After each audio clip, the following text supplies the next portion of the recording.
Interesting. I love it. I love it. Louis says we should play Wycliffe because that's the only other Haitian gentleman Louis probably know. So right, Wycliffe. Yeah. Matt likes to fake laugh. Like that. That's funny. That's everybody. That's like everybody's whole. They're like, oh, Haitian guy. Okay, one time he did well. I'll give him that. He did really well by presenting us and putting us in the higher limelight. But we have so many other other people from the Caribbean that we can cater to. Oh yeah, absolutely. Awesome. Well, that's gonna do it. Yeah, fast. Thanks. Goes by very fast. Good morning, Manchester. All right, Greg, thank you. Check out Greg, 1875 South Willow Street today. You're open today, right? Yes, of course. All right, go there, get some lunch, good food, good stuff. Thank you very much. Stay positive. All right, Matt, thank you very much. Anytime. We'll see you tomorrow, and that's going to do it for us today, folks. Keep it right here. You got Matt Connarton Unleashed coming up at 4 p.m. Gonna get warm today. Oh. All right, folks. Adios. Have a great day.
As long as you have your health, be thankful for it and keep away from all these drugs and stuff that the kids are pushing.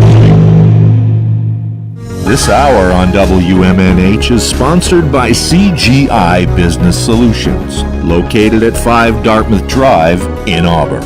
They serve all your business needs, including employee benefits planning, corporate design and business administration, investments and wealth management, and customized business insurance solutions. Their phone number is 866-841-4600 or on the web at cgibusinesssolutions.com. Bring your kitchen to life with Queen City Cabinetry, located at 87 Elm Street in the historic Sunbeam Mall in Manchester. Open Monday through Friday, 9 a.m. to 5:30 p.m. and Saturdays, 10 a.m. to 2 p.m. They can be reached at 603-222-2007 or on the web at queencitycabinetrynh.com. Come see the possibilities. Queen City Cabinetry, another proud sponsor of WMNH. Come on down to the Hop Knot at 1000 Elm Street, Manchester's premier craft beer and gourmet pretzel bar. Tell us more, Trudy. We make our dough fresh every day. We make a variety of styles of pretzels and serve craft beer, cocktails, and a few bottles of wine. We do the traditional pretzel, and we have multiple flavors for that. We also do stuffed pretzels, pretzel sandwiches, free dessert pretzels, and pretzel knots. The Hop Knot in the Brady Sullivan Plaza at 1000 Elm Street.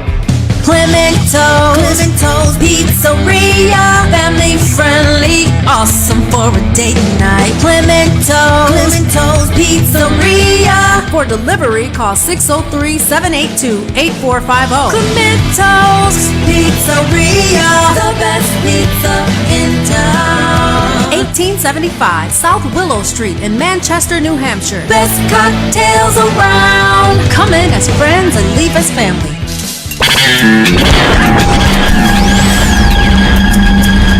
You are listening to WMNHLP, Manchester's radio, broadcasting at 95.3 megahertz frequency modulation from the top of 1000 Elm Street. Our studios are located at 1045 Elm Street and licensed to Manchester Public Television Service in Manchester, New Hampshire, USA.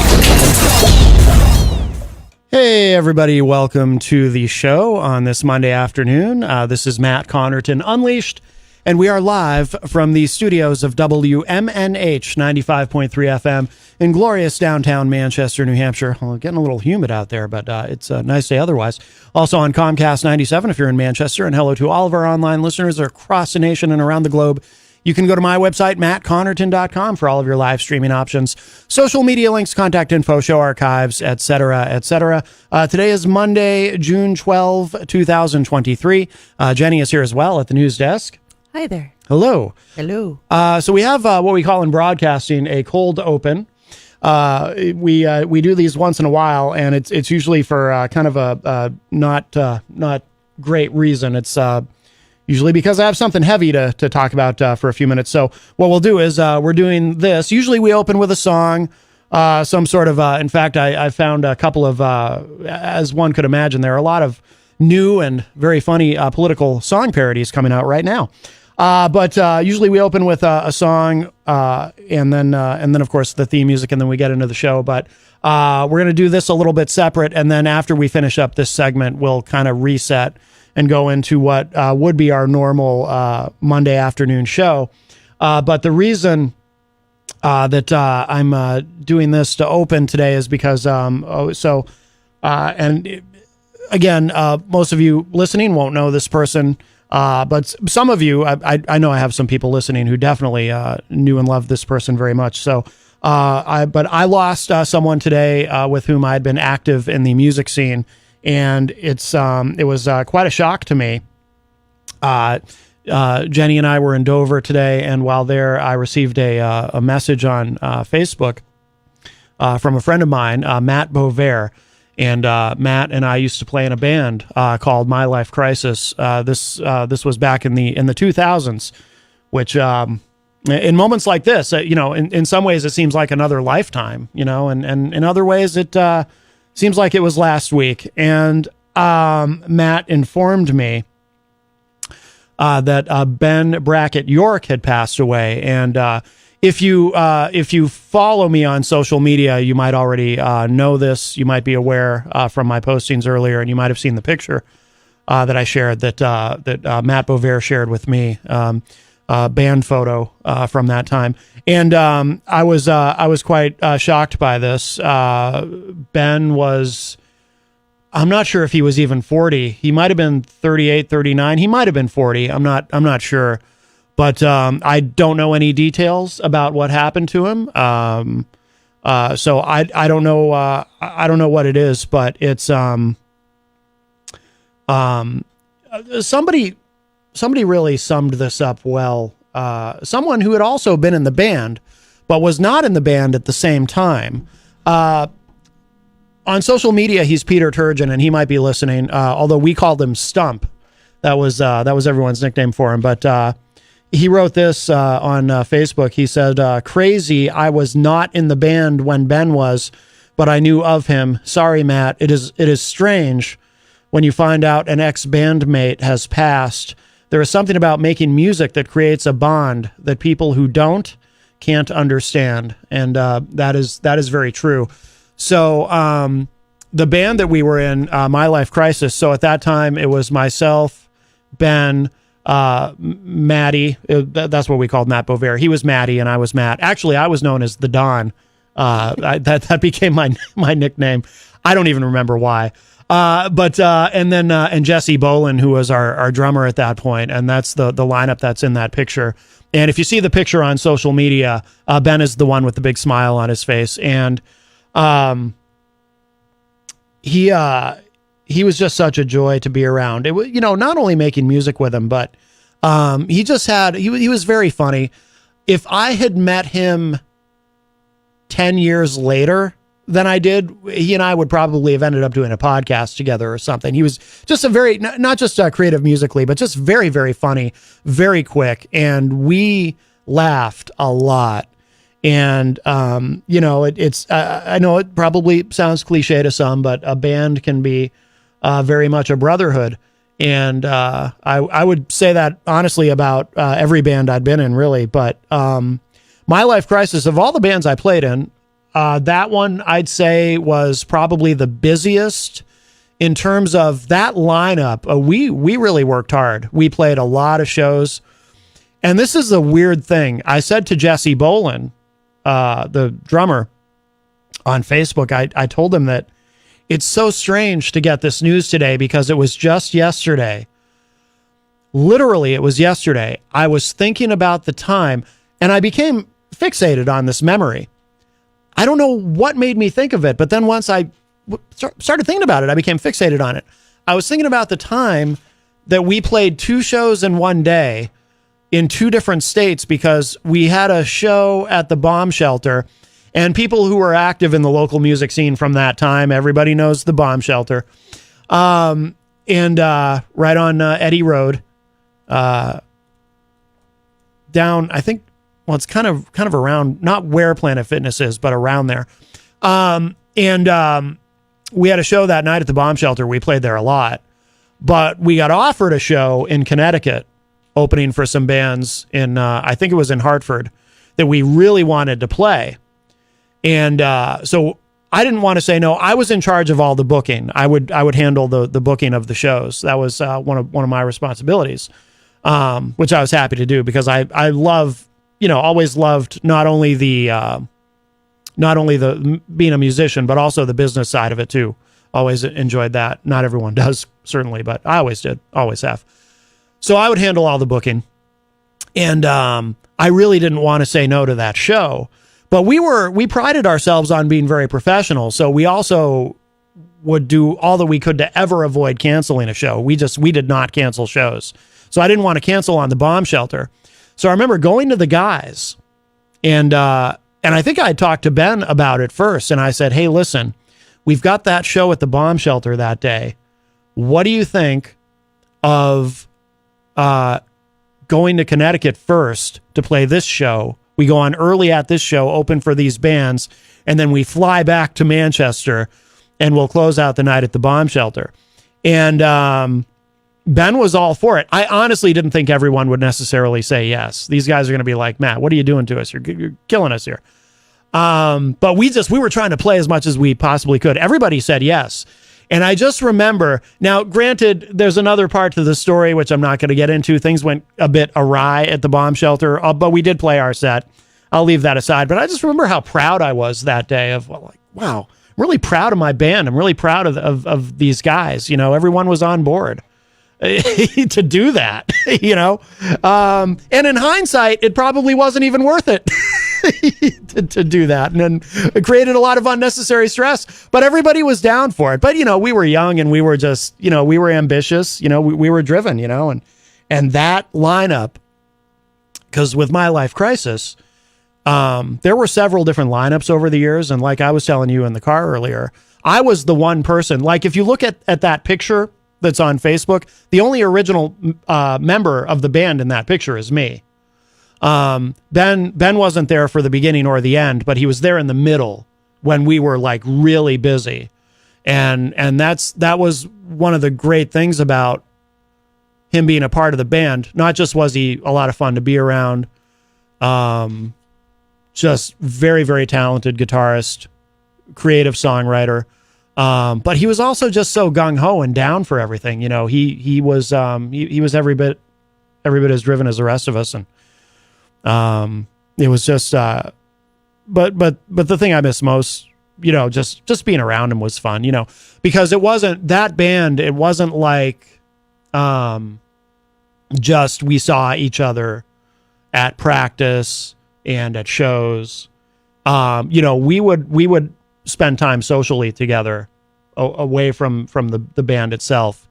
And that's the only band that I've been in where maybe with the exception of the Jinxed, but even that was limited in that way. That lineup of My Life Crisis was the only band I had ever been in where I can say that was consistently the case, where we enjoyed being around each other so much that we spent a lot of time together socially, as well as with the band, doing band stuff. So I was quite shocked to get that message today. Again, I don't know what happened, and I think he had a couple of children. Regretfully, and I did allude to this in my post, I had not seen or spoken to Ben in quite a few years. Not because of any problem between us or anything like that. Just because I'm really bad at I'm not someone who really goes out of my way to keep up with old friends. Life gets in the way. It does, and that's not a bad thing. It just does. It just is. It does, and I certainly don't think there's anything unusual about that. I think part of it is the human condition, because I think most people are like that. Really, I mean, to be honest with you, I also think that we talk on the show a lot about social media and the positives and negatives of it. And I always say the positives far outweigh the negatives. But I think too, one of the ways that social media has kind of changed the nature of friendship is that it almost in a way makes it, it might sound strange, but so what? It's how I'm I'm thinking about this stuff because of what happened. I think in a way it almost offers an excuse. Excuse isn't the right word, but I'm just kind of I've never tried to articulate any of this before, but so we'll just go with excuse to kind of take people for granted in a sense, because if you're on one hand, it's wonderful that you can connect with people from the past so easily and get in touch with them and so forth. But at the same time, I think there's this thing that happens where, once you're connected to somebody on social media, it's kind of like, okay, so we're still in each other's lives. We're connected on Facebook, or we follow each other on Instagram or whatever. And it's like, but that's not really still being a part of each other's lives, but you kind of feel like it is in a way. And then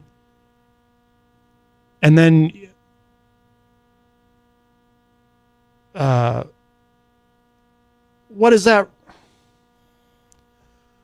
But what is that really worth, having been connected with someone on social media when they're gone? Like if I'm connected to somebody on social media and it's someone who was such an important part of my life and someone who I loved like a brother,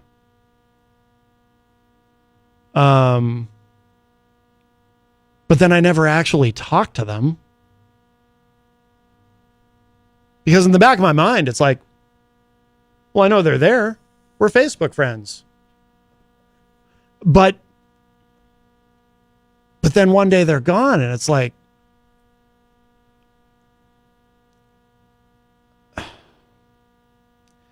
and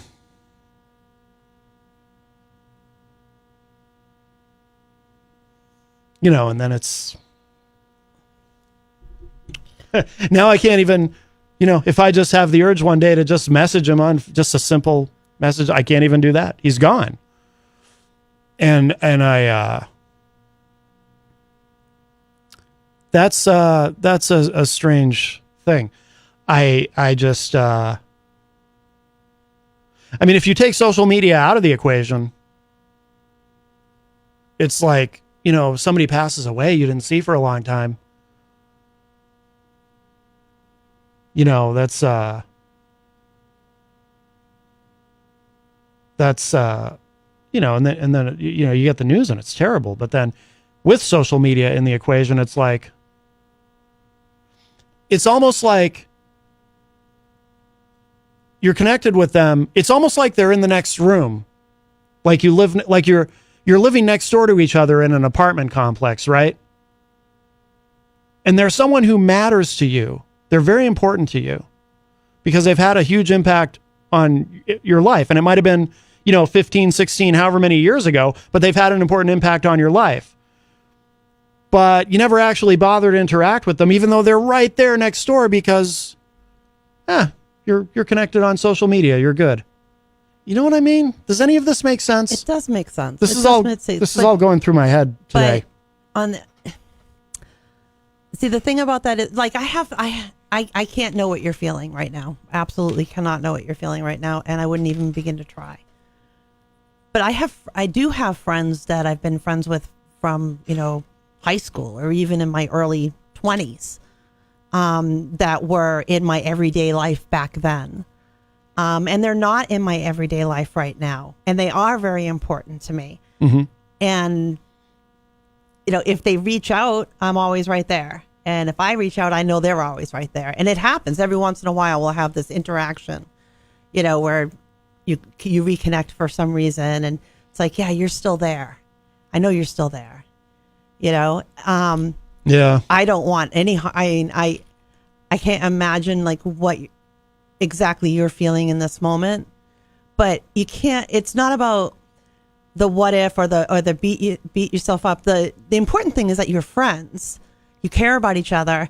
And if at any moment in time, either of you had reached out to the other and said, hey bro, I need you, you would have been right there in a heartbeat. That's friendship. Whether you speak to someone every day or they cross your paths every now and again, it doesn't degrade the friendship that you have, and it doesn't belittle how much or how little communication you have.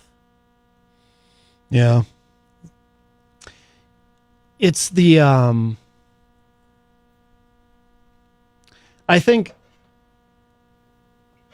for me, because I can't, because it's like, my friend, Stump, who had, I played with him in a couple different bands, actually. He was the original drummer for My Life Crisis. So he wasn't in the band the same day as Ben was. He was the original drummer, and then he left and was replaced by a guy named Andrew Trider, and then he left and was replaced by Jesse Bolin. But I can't think of another instance. Like, this is the first, like going through life, you have those firsts of losing people, like you lose your first family member, like when somebody in your family passes away, which obviously that you go through that when you're a kid, usually pretty young, you go through that the first, and that's always weird. And then or maybe your first coworker, so you hear somebody you used to work with who passed away, and you go, wow, I haven't lost anybody I used to work with. But this is the only instance, at least unless there's something happened to somebody else that I'm not aware of. This is the first instance of somebody I used to make music with who's passed away. And like Stump said, it's I don't know if he even goes by Stump anymore. I should probably just call him Peter Turgeon. But for all I know, he doesn't even go by Stump anymore. But it's like he said, it's there's a bond there. So it's weird. It's just really kind of jarring. It's like, that's the first person that I ever had that bond with. That kind of a bond has passed away. And with that, there's that feeling of, and this kind of goes back to my, what I was saying before about, you're connected to somebody on social media, but you don't ever actually talk to them. With that comes that that worry about, did they did they leave without ever knowing, because I certainly never told them, did they leave without ever knowing how much they really meant to me and impacted my life, you know? It's like when Norm Moody passed away. Yeah. You know, I had a bond with him because that was the first television show I ever did, was being his co-host on Norm and Friends.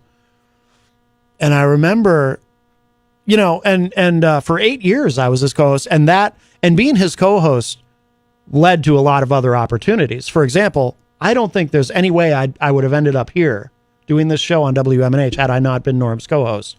That was my first, you know, real experience being behind a microphone where, you know, I got to kind of build my on-air persona and have the confidence and whatnot. And I just remember going, wow, I wonder, did he ever I always knew it, but did he know how much he had done for me? Did he realize how much of an impact he had on my life? I think he did. I'm not sure. I think he did. But with Ben, it's like, damn. Did he have any idea?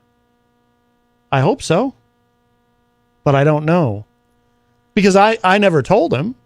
I mean, I'm sure he had all the same memories that I did of being in the band together, right? We shared all those great times, so hopefully he knew. From an outsider looking in, the way that you treat people, the way that you interact with people, I can't imagine anybody in your orbit that doesn't know what you feel about them. You're very good about showing your appreciation to people and the way that you interact with them. I just can't imagine anybody being in your circle and not going, you know, Matt's a really great guy. I'm glad he's in my life. You know, or you guys got to create things together. That's a magic in and of itself that most people don't have as a part of friendship or even as part of family. You birthed things together. You created things together. And music is something that's so special. Yeah. You know, I would like to think, and I would think the person that you are, that I know you of now, and I didn't know you then, I have little doubt in my mind that the feelings weren't mutual. Yeah. It sounds like a really great memories to hold on to, too. Oh, absolutely. Absolutely. It's so strange that just yesterday I was thinking about that day that we did the two shows, you know, because on you know, and just in my day-to-day life, it's not like I spend a lot of time thinking about, you know, I don't know. Like I said, in some ways it seems like another lifetime, and in some ways it seems like last week. But it's a chapter. Yeah. It's a total chapter. Yeah. I am going to in a couple of moments. I am going to play a song, one of the My Life Crisis songs. I actually so what we'll do is we'll play that, and then we'll come back, and like I said, we'll kind of reset and do our regular opening. Although I do have a couple of more songs that I will play throughout the show. I'll play a song at the top of the hour break like I usually do. I'll play another My Life Crisis song, and then one more to end the show later today to kind of honor Ben. But I do want to look at these Facebook chat comments too. I don't know if either of the other guys, if they're able to listen live, who were I was communicating with today. But Melanie La Liberty is in the chat. Hello, Melanie. And from, of course, the great state of Vermont. Mike from Queen City Cabinetry, one of our great sponsors here at WMNH. And, of course, Mike is one of our co-hosts on Retro Spectrum Radio on Friday nights. He's in the chat room. Fredo, or as I like to say his full name, Alfredo Enrique Benavides, who was on the show recently with Dank Sinatra. Hello. Yes. And he gave me quite a good number of references. Oh, good. Excellent. Jenny, I see you're in there, of course. I'm everywhere. Fredo says sorry for your loss. Melanie says sorry, Matt. Isaac Banks from Greensboro, North Carolina says, Matt, I'm sorry. Let's see. Fredo says, Matt the Don Connerton. Yeah, I have a funny thing about that. You're vanilla. How can you be the Don? I was the Don. I can't see you as the Don. I was the Don. I think it was because I was kind of the business guy in the band. So I was the Don. You know, if you want to book My Life Crisis, you got to talk to the Don. I think it was like that. But that's cute. But I also seem to recall, I think at one point there were two Dons because there were two Matts. There was myself and Matt Bovair.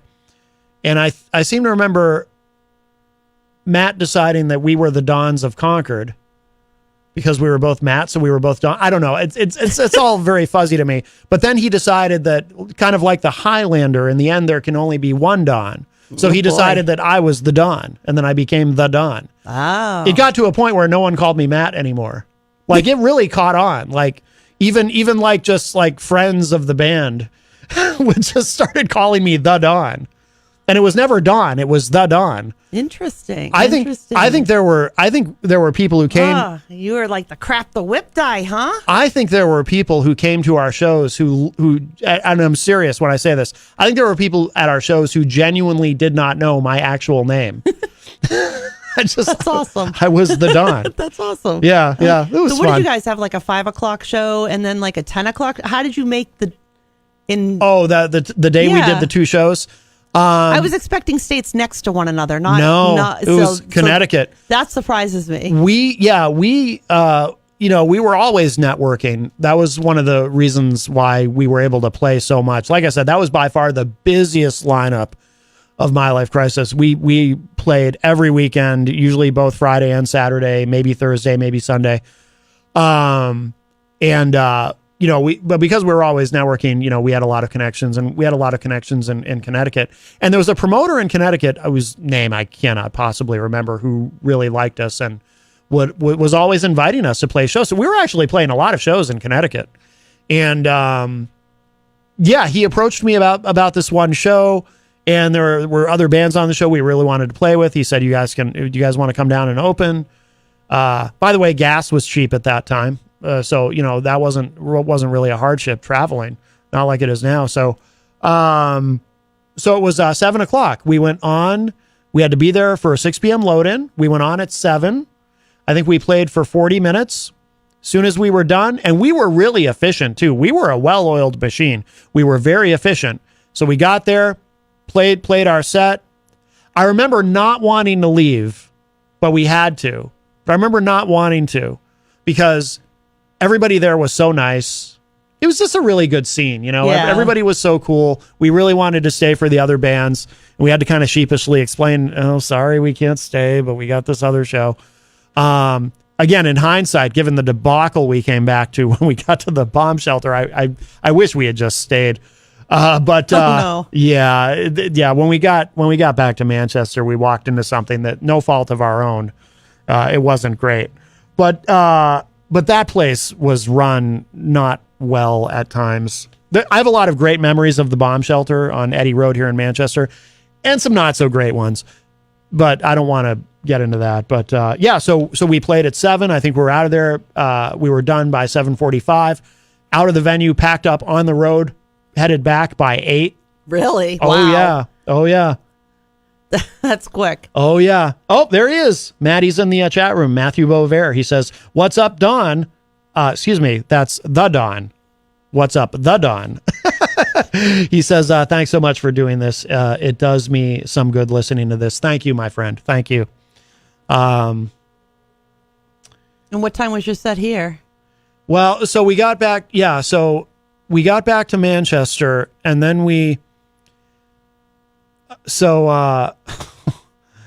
right. Yeah, I'll go ahead and tell it. So, we get back to Manchester, and the thing about the bomb shelter was when that place first opened, well, notice it's no longer around, and it hasn't been around for a long time, and there's reasons. When that place first opened, it was great. It was a cool place to play. Serge, who owned it, and his wife Kathy, they were very, very nice and very friendly to everybody in the local scene and very enthusiastic. But I think they spread themselves a little too thin.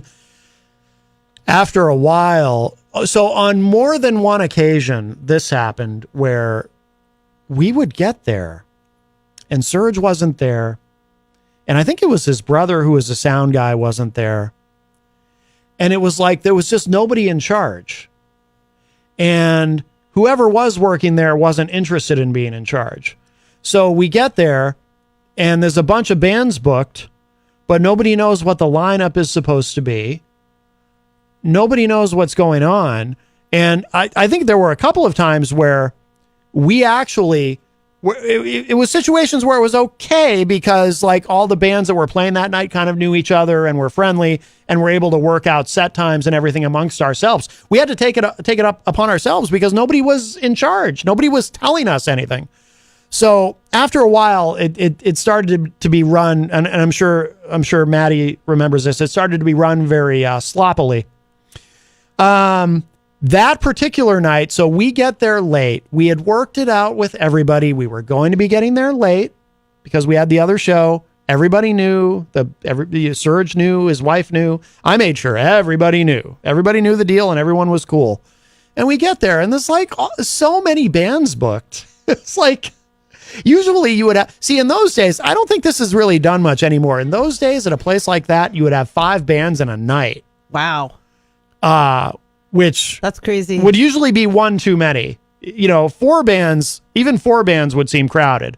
But the idea was get as many bands in there as possible and hope they all bring some people, get as many people in the door as possible. I get it. And that was the business model. Huh. But I don't know if anybody really operates that way anymore because frankly, it's a failed business model. But yeah, there would very often be 5 bands in a night. But I think that was one of those nights we got there and there's like 8 bands booked because they overbooked because they were disorganized. And somebody tells us, okay, you guys are on next. And so we're trying to load our gear on. Meanwhile, there's this other band also trying to load their gear on because somebody else told them they were on next. And I think we won the argument, but I'm not sure. It was just awful. Jeez. Yeah. And then it was like, oh God, we should have just stuck around in Connecticut and stayed for the other bands and then come home. But you live and you learn.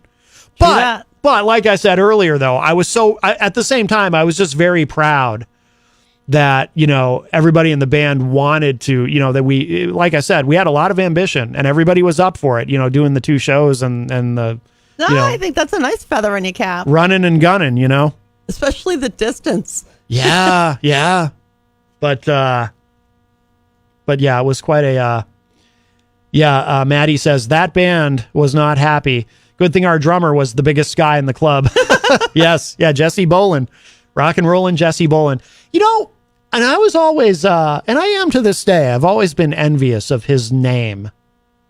Because that's his real name, Jesse Bolin. Yeah. It's such a rock and roll name. Jesse Bolin. Jesse's a good name. It's such a cool name. But Bolin is cool too. I get you. Jesse Bolin. It's just a cool name, you know what I mean? It is. And rolls off the tongue. Now, Matt Connerton, not such a cool name. I mean, it works well in the name of a radio show, but no wonder they wanted to call me. I think that's the real reason they called me the Don, because Matt Connerton is there's nothing rock and roll about Matt Connerton. You know what I mean? Connerton does not scream rock star. Sounds more like an internist. I know, right? Exactly. I think it sounds like a radio show host. That's how I got the gig. I'm not going to start calling you the Don. That's how I got the gig here, What? Strong-armed your way in? No, that's how I got the show, because they were auditioning. They were going to have a show called Matt Connerton Unleashed, and I sent in, I applied, and I said, well, my name is Matt Connerton. Nobody's going to believe and that. Then, and it came down to me and the one other Matt Connerton in New Hampshire, who's my uncle. But my uncle lives on the seacoast. He would have had to commute. So they said, okay, I guess we'll give you the show. Stop it. But yeah, Maddie says Beauvais isn't very metal, LOL. Yeah, but even Beauvais is, yeah, but that's, at least it's, I don't know. It's French. Yeah, it's French. So it's kind of metal, I guess, right? I don't know. I don't know. I don't know. I just know that my name was always, in any band I've ever been in, my name was the least metal. That's all I know. You you should try and like play with it. Maybe like spell it with some symbols or something. Oh. Or maybe change the C to a K and do some accenting. I don't know. Right. Yeah. Right. Oh, Mike from Queen City Cabinetry said, "Is that like Greg Brady getting the Johnny Bravo gig?" That's right. I fit the suit. That's how I got the show. When it's time to change. That's how I got in all the bands I was in too. That's how I got the, it's not like I could actually play the bass. Stop it. Don't be that way. Fredo in the Stop it. Fredo in the chat room says, talking about, what I was talking about earlier about social media. He says, it's all part of processing the grief. Social media is online, and social media only friends are really just acquaintances. He was your friend in real life, and there's a gap that social media will never bridge. Yeah. And Mike says, very well put, Fredo. Yes. All right. Well, we will. We'll play. We're going to play a song, and then we'll move on. But thank you all, and again, condolences to everybody, the family, and like I said, I think he had a couple of daughters, if I'm not mistaken. Ben Brackett York from again, just wonderful memories from being in that band with him, and of course with Matty Bovair and Jesse Bolin and everybody else who played in Dave Blaze. He and Ben were at one point. We had there was some. That was kind of the bridge between lineups where both Dave Blaze and Ben were on guitar in My Life Crisis. We were sometimes we were a 4-piece and sometimes we were a 5-piece. That fluctuated over the years, but now just so many wonderful memories, and I love you, Ben. And we will finish the segment with, and again, I am going to play a couple more My Life Crisis songs later in the show, but we'll finish this segment and then we'll move on to some other. I don't know if y'all have noticed, but what? There's been a lot going on in the news. Really? Like what? Well, was there a storm somewhere? I've heard the word espionage recently. Pretty heavy. Anyway, we'll move on in the next segment, but we're going to close out with this. I'm going to play, this is a song called House of Pain, from My Life Crisis. This was kind of a crowd favorite. Actually, I think this song actually spanned every lineup of the band over the years, but, this was, like I said, this was a crowd favorite. And Maddie's vocal on this is incredible. He really emotes, as we say. So let's give this a listen, and then we'll show some love to our amazing sponsors, and then we'll come back and kind of reset for the rest of the show. So don't go anywhere. But here it is. This is House of Pain, My Life Crisis.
Bring up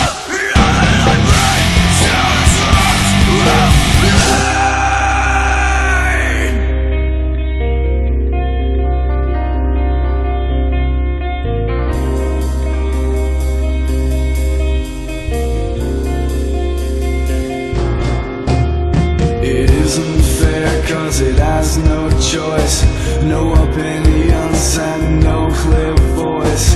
You didn't ask to be born into this world.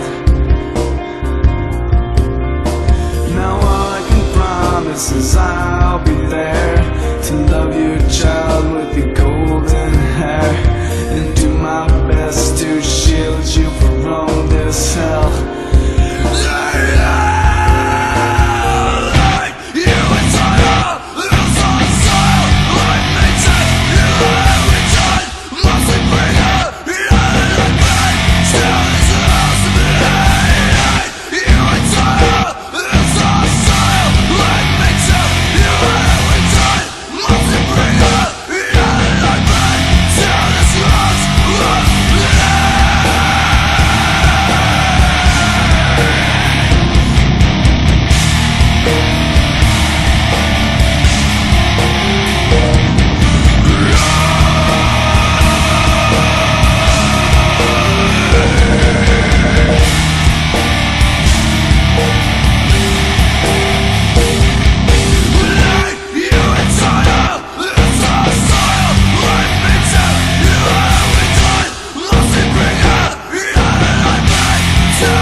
Come on down to the Hop Knot at 1000 Elm Street, Manchester's premier craft beer and gourmet pretzel bar. Tell us more, Trudy. We make our dough fresh every day. We make a variety of styles of pretzels and serve craft beer, cocktails, and a few bottles of wine. We do the traditional pretzel, and we have multiple flavors for that. We also do stuffed pretzels, pretzel sandwiches, free dessert pretzels, and pretzel knots. The Hop Knot in the Brady Sullivan Plaza at 1000 Elm Street. Bring your kitchen to life with Queen City Cabinetry, located at 87 Elm Street in the historic Sunbeam Mall in Manchester. Open Monday through Friday, 9 a.m. to 5:30 p.m. and Saturdays, 10 a.m. to 2 p.m. They can be reached at 603-222-2007 or on the web at queencitycabinetrynh.com. Come see the possibilities. Queen City Cabinetry, another proud sponsor of WMNH.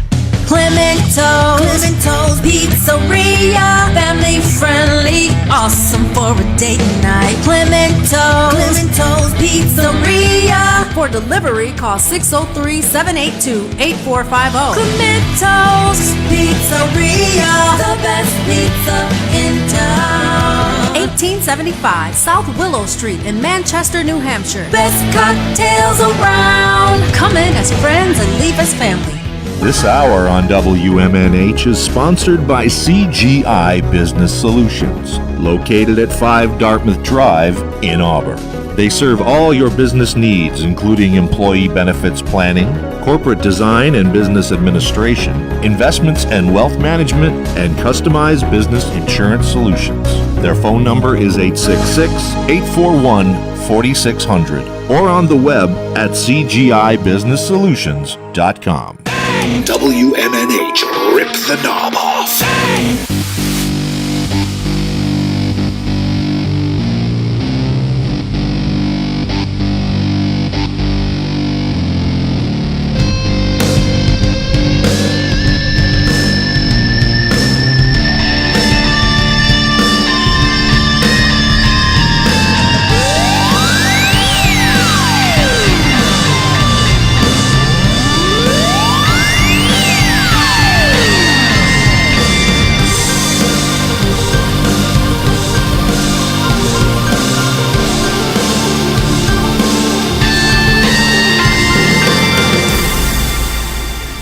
You know, my dad really likes that song, "House of Pain" by My Life Crisis. That's cool. Yeah. He always said that was a favorite of his. Taste. He likes a lot of different music. Your dad's very hip. That's right. Welcome, everybody. This is Matt Connerton Unleashed, and we are live from the studios of WMNH 95.3 FM in glorious downtown Manchester, New Hampshire. Also on Comcast 97 if you're in Manchester, and you can go to my website, mattconnerton.com, for all your live streaming options, social media links, contact info, show archives, etc., etc. It is Monday, June 12, 2023. Jenny is here at the news desk. Present and accounted for. And the studio line is open if you'd like to join us today, 603-250-6007, 603-250-6007. You can also text me at 617-917-4476. I'm on social media at Matt Connerton. You can email me, matt@mattconnerton.com. And of course, you can interact and opine in the Facebook live chat. But the best thing to do so that we can hear and enjoy your dulcet tones is to give us a call at 603-250-6007. And by the way, I do want to mention, during our first segment, we talked about the passing of my friend and former bandmate, Ben Brackett York. We're going to move on to some other things, but if anyone wants to call in, if anyone who, any of my former bandmates or anyone at all does want to call in and say anything about Ben, I'm not saying that we're going to leave that entirely behind as we proceed with the show. We are going to get into some other some news items and so forth. But if you do want to talk, if anyone wants to talk about Ben, we certainly can do that as well. So I don't want anyone to feel like, okay, that's it, we've moved on. And I am going to be playing some more My Life Crisis later in the show. So the studio line is open for anyone for any reason. 603-250-6007, 603-250-6007. So Maddie. Yes. What you want to talk about?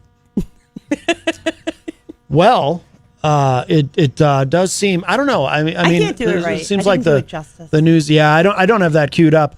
Oh, you know what though? I'm going to be creating a new soundboard for myself, because if you noticed over the past, I don't know, months, probably, maybe even a year, that you don't hear I used to have some sound clips we'd hear on the show. Yeah.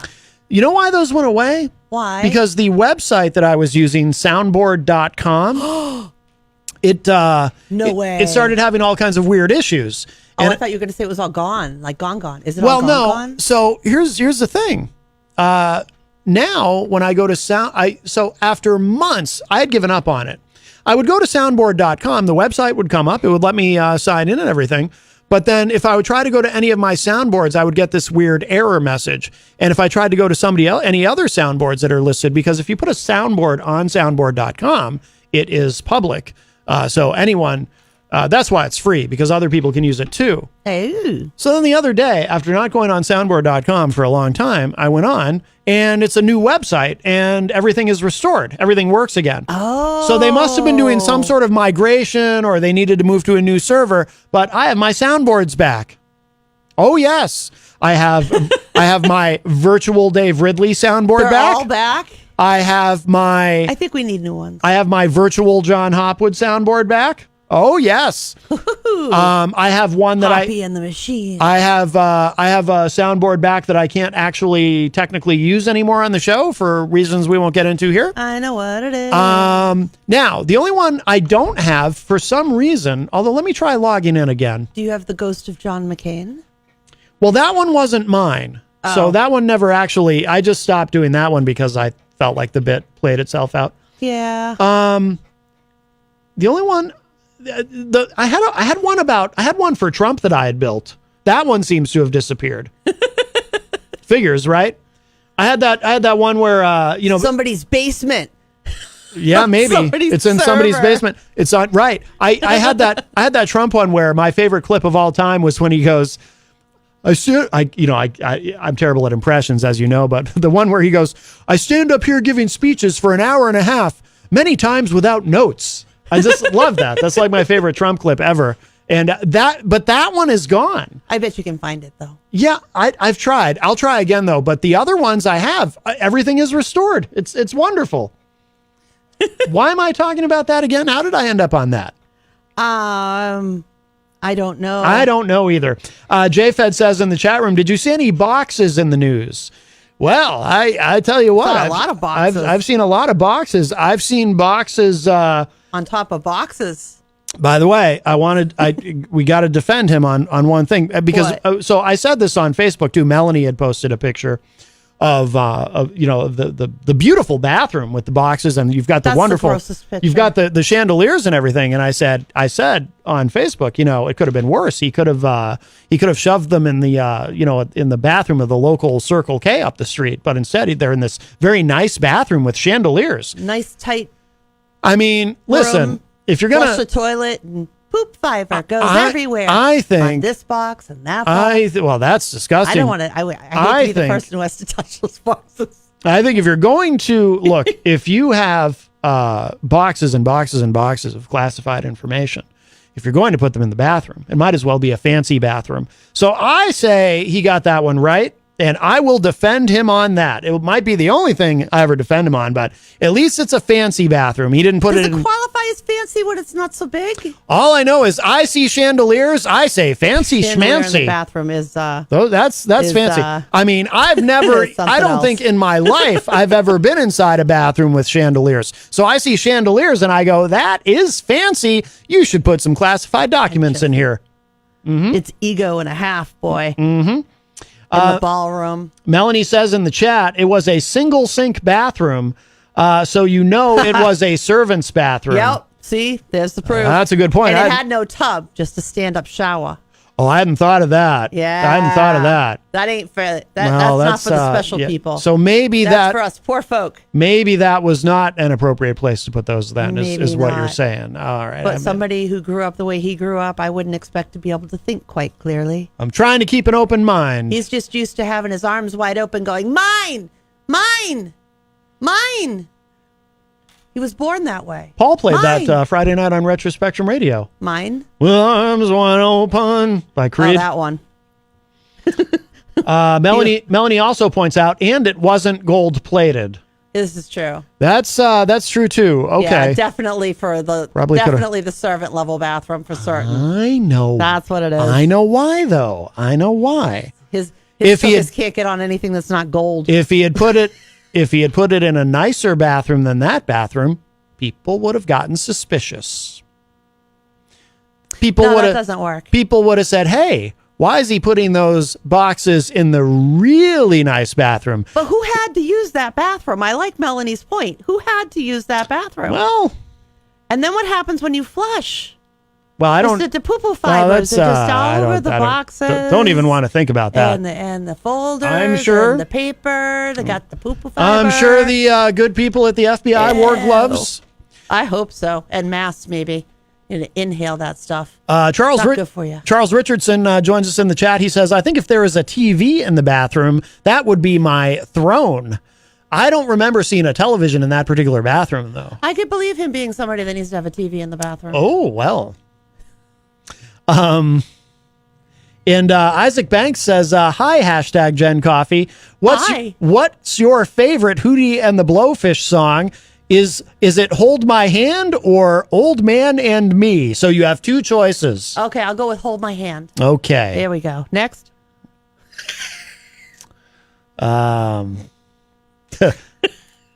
Melanie says, I like Melanie's point. I get that a lot.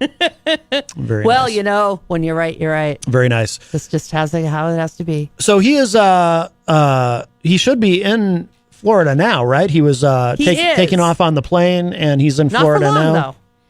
Not for long. Not for long. He has to turn himself in to be formally arrested by the FBI sometime tomorrow. They haven't given us a time slot, but then he jumps right back on a plane, goes right back to his New Jersey golf estate for a fundraiser, because of course he's going to make money. Of course he's going to be begging for money out of this. Oh, give me money. Oh, he barely has to beg. I mean, he raked in a lot of, I don't remember the numbers I saw, but and they do. They just throw it at him. He raked in a lot of money over the weekend. They just throw it at him. Yeah. It's awful. Well, it's a business, and business is good. For him, it always has been. I mean, his ego outweighs everybody's truth or opinion. I suppose. Including truth, real truth, just cold hard truth.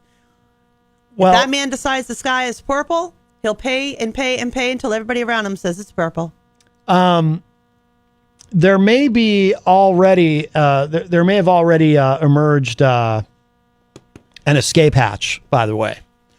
So for everyone who thinks, hello to Tom Sapienza, who joins us in the chat room. Hi, Tom. For everyone who thinks that this is the thing that's going to bring him down, not so fast. Is the name Eileen Cannon familiar to you? No. Okay. So Eileen Cannon is the judge. Oh. Yeah, who got smacked down by the 11th Circuit before when this case initially went before her. Over the special master and everything, and really they felt that, and these judges, the panel on the 11th Circuit, conservative judges, the 11th Circuit is very conservative. Many of them appointed by Trump, many of them Trump appointed judges. They said that she clearly, in at least two instances, really put her thumb on the scale in favor of Trump, showed a lot of favoritism toward Trump. And so she got smacked down for that.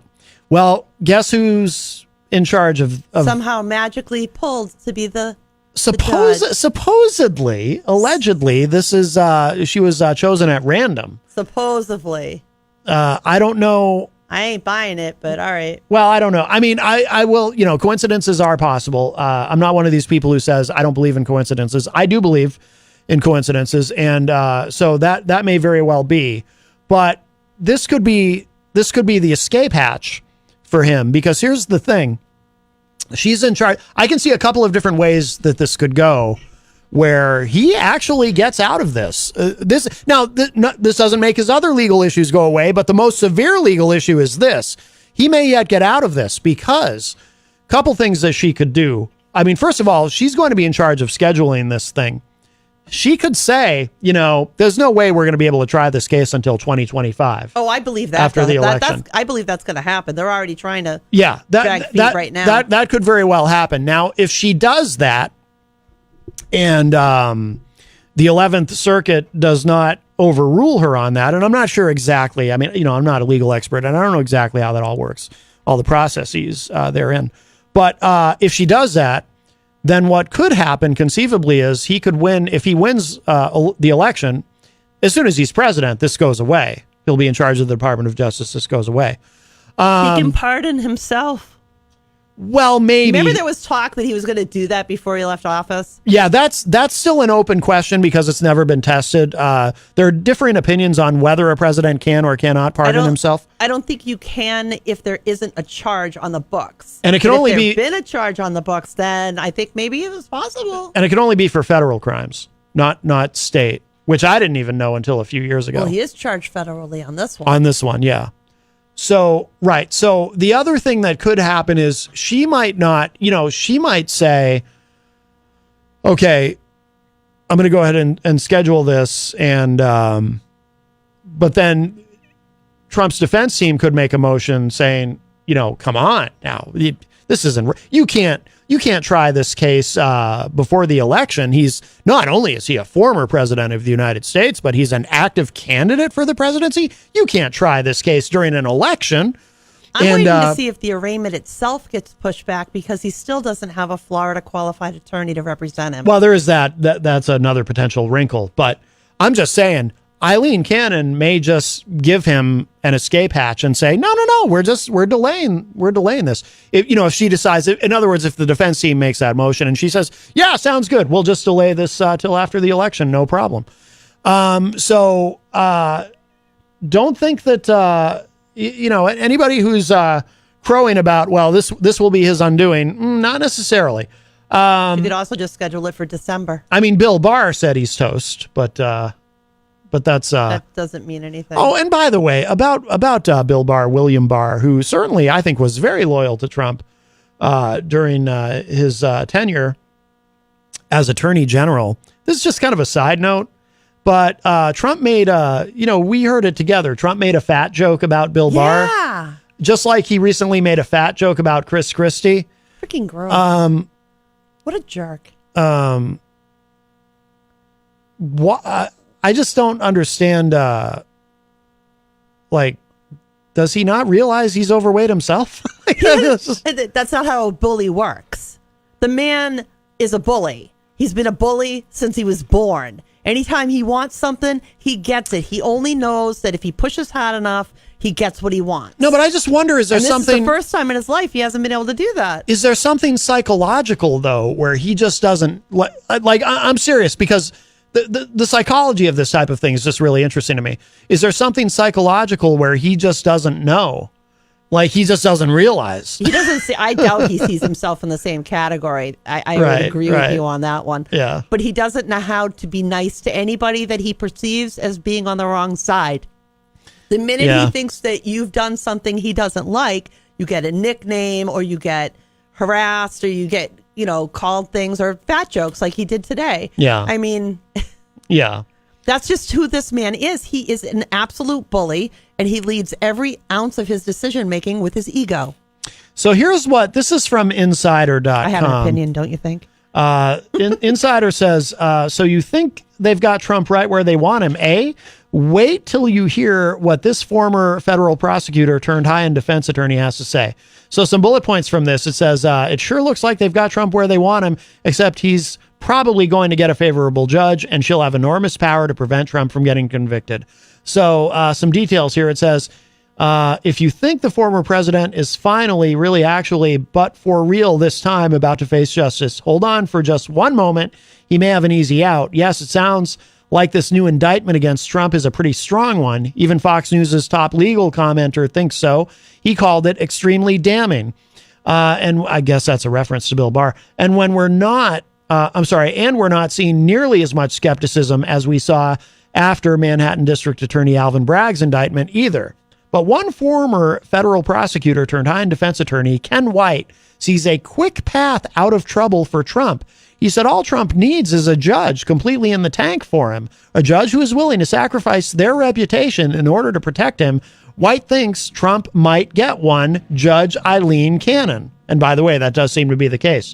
As my colleagues, including Kimberly Leonard, reported Friday, Cannon was widely criticized last year when she ruled that an independent arbiter would have to review all the documents that the FBI seized from Mar-a-Lago. The Department of Justice appealed the decision and was rewarded with a brutal rebuke of Cannon. by the 11th Circuit Court of Appeals. The smackdown was particularly notable because it came from a panel of judges that included several appointed by Republicans. In addition to being a fancy defense lawyer, White also co-hosts a legal podcast with Josh Barro called Serious Trouble. Reflecting on Cannon's ruling to appoint an independent arbiter, called a special master, and other decisions she made during the government's investigation into Trump's handling of classified documents, Barro said to White on the podcast that Cannon has shown a, quote, willingness to behave in a way that most judges likely would not, even if they were partisan Republicans, unquote. White replied, sure, she's willing to violate the meatloaf rule. I'll do anything for love, but I won't do that, unquote. I didn't know that was. Oh boy! Apparently, that's. I don't know if that's technical legal parlance, the meatloaf rule, but that's interesting. White said that there are usually a number of factors that smooth even partisan judges out and move them into the middle. He listed a few. Quote: their relationship with other colleagues, their reputation, their hopes to be elevated to a higher bench, their place in history. You know, cocktail parties, opinion of lawyers, all that sort of thing. But sometimes judges just don't give a blank. And Judge Cannon's behavior in this case in the past was several very long strides in this direction of don't give a blank, unquote. White suspects Cannon may be imagining what she might be able to get out of a second Trump presidency. He said, quote, you have a situation where it is not even remotely difficult to imagine her acquitting Trump, Trump getting elected, Trump elevating her to the 11th Circuit or the Supreme Court. He would totally do it. His fans would be completely fine with it. And it would be just a giant middle finger to the country. And I mean, he would do it, unquote. So how exactly, now it gets to the important part. So how exactly could Cannon protect Trump and end this case against him in a moment? White said, quote, she can delay things forever by making rulings that cannot be appealed. She can make rulings that, while they don't tank the case, make it very difficult, like excluding evidence by saying evidence was wrongfully gathered. And that can be something that is a very unfavorable standard on appeal. So, for instance, if she started to rule all these statements Trump made, that's too prejudicial, it's unfair, I'm keeping it out. If that goes up on appeal, that's an abuse of discretion standard, and normally you can't appeal it before the case, unquote. White went on to say how Cannon could go even further. Quote, most drastically, she can do things that can't be repaired. Once a jury is impaneled, she can dismiss the case. And there's not a thing anyone can do about it. Double jeopardy attaches. You're done. She can grant a motion for directed verdict of acquittal after the government's case. And then we're done. You can't be retired, can't be reviewed. It's over, unquote. White's analysis on the Serious Trouble podcast left Barro a little stunned. Barro asked White, quote, is it possible that the Department of Justice is walking us into a situation that not only could fail to obtain convictions here, but they could end up setting off a chain of events that's quite damaging to the federal judiciary? Absolutely, White said. He went on, quote, people are saying that by charging Trump, you're riling up his base. You're making it more likely he's going to get elected. And then he's going to have a more conservative judiciary, insulate himself more, pardon himself, all this type of stuff. And it's all true. And that is perfectly possible. But if you're the DOJ, you can't think that way. Okay, you simply can't think that we now have to retreat from rule of law because it's too politically costly. If they do that, they're basically sort of giving up, unquote. So there you go. So they lay out on that podcast multiple possibilities. So. Yeah, this could drag on until after his presidency if he got reelected again. Legitimately could. Well, that's the thing, yeah. And even if he's found guilty, he can still be president. Well, another possibility is so it gets delayed until after his presidency. So then he's if he gets elected and he serves 4 years, and then how does that work with his clearance? And then when he's out, with his security clearance. How do you get security clearance if you're under investigation for breaking your security clearance? I don't know. I'm sure there's plenty of people in the intelligence agencies who I'm sure there's enough people who will find a way to make sure that Trump loyalists. Because here's the thing about that,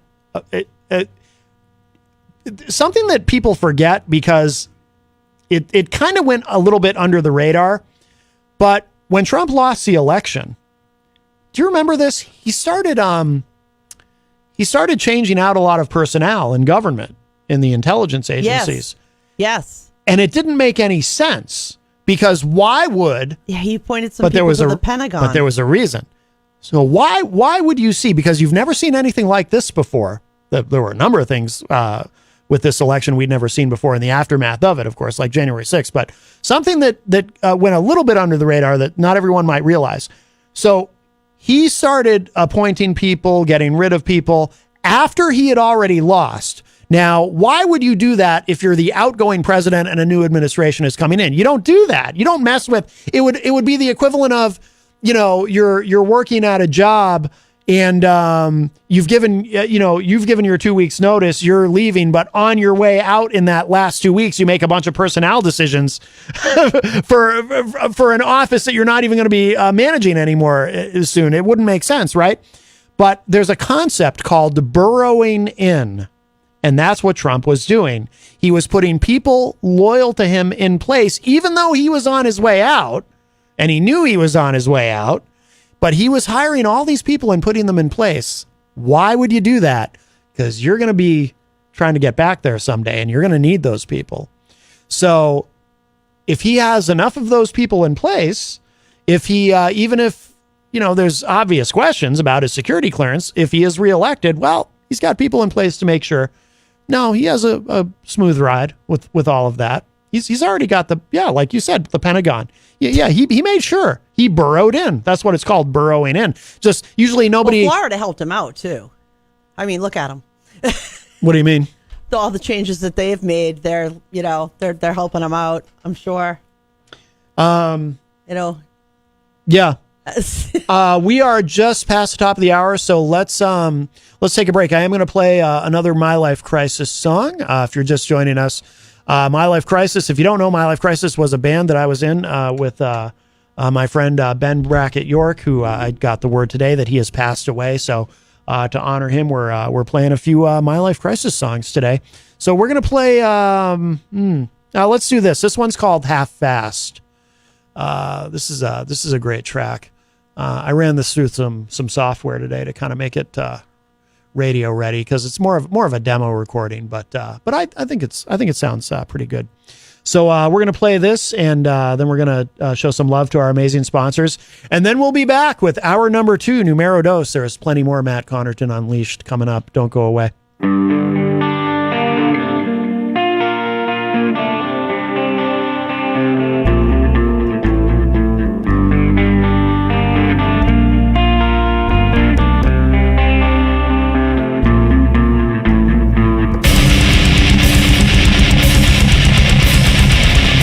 I am the one you love to.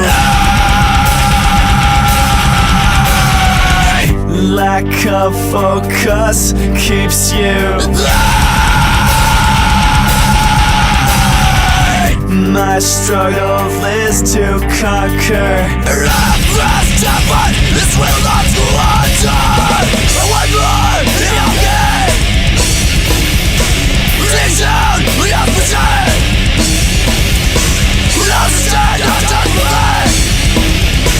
Just push past tonight. Don't fall, you'll get left behind. And I hate the games you always play. Your words and thoughts drive me. With haste, you slow the progress. I push past this, I know it's stronger. One more, you give me. Dig down, you wanna pretend. I'll pretend I'm done with me. Just push past tonight. Don't fall, you'll get left behind.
Come on down to the Hop Knot at 1000 Elm Street, Manchester's premier craft beer and gourmet pretzel bar. Tell us more, Trudy. We make our dough fresh every day. We make a variety of styles of pretzels and serve craft beer, cocktails, and a few bottles of wine. We do the traditional pretzel, and we have multiple flavors for that. We also do stuffed pretzels, pretzel sandwiches, free dessert pretzels, and pretzel knots. The Hop Knot in the Brady Sullivan Plaza at 1000 Elm Street. Bring your kitchen to life with Queen City Cabinetry, located at 87 Elm Street in the historic Sunbeam Mall in Manchester. Open Monday through Friday, 9 a.m. to 5:30 p.m. and Saturdays, 10 a.m. to 2 p.m. They can be reached at 603-222-2007 or on the web at queencitycabinetrynh.com. Come see the possibilities. Queen City Cabinetry, another proud sponsor of WMNH. Clemento's Pizzeria, family friendly, awesome for a date night. Clemento's Pizzeria. For delivery, call 603-782-8450. Clemento's Pizzeria, the best pizza in town. 1875 South Willow Street in Manchester, New Hampshire. Best cocktails around. Come in as friends and leave as family. This hour on WMNH is sponsored by CGI Business Solutions, located at 5 Dartmouth Drive in Auburn.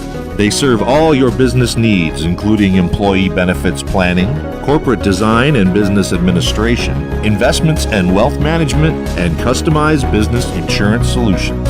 Their phone number is 866-841-4600 or on the web at cgibusinesssolutions.com. WMNH, rip the knob off.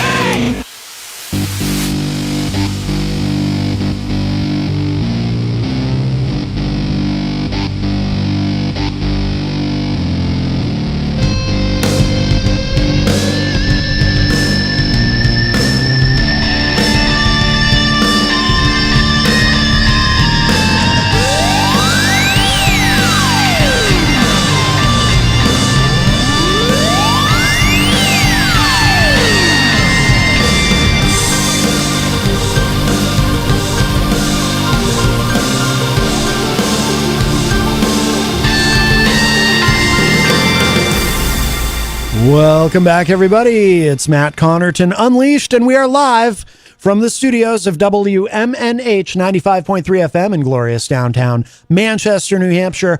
Also on Comcast 97 if you're in Manchester. And hello to all of our online listeners across the nation and around the globe. You can go to my website, mattconnerton.com, for all of your live streaming options, social media links, contact info, show archives, etc., etc. Today is Monday, June 12, 2023. Jenny is here as well at the news desk. Present. Yes. And Chris from Edgewise is in the chat room and says, love the tracks, referring to the My Life Crisis songs. Kind of reminds me of Another Society. Ever hear of them around that time? National Act.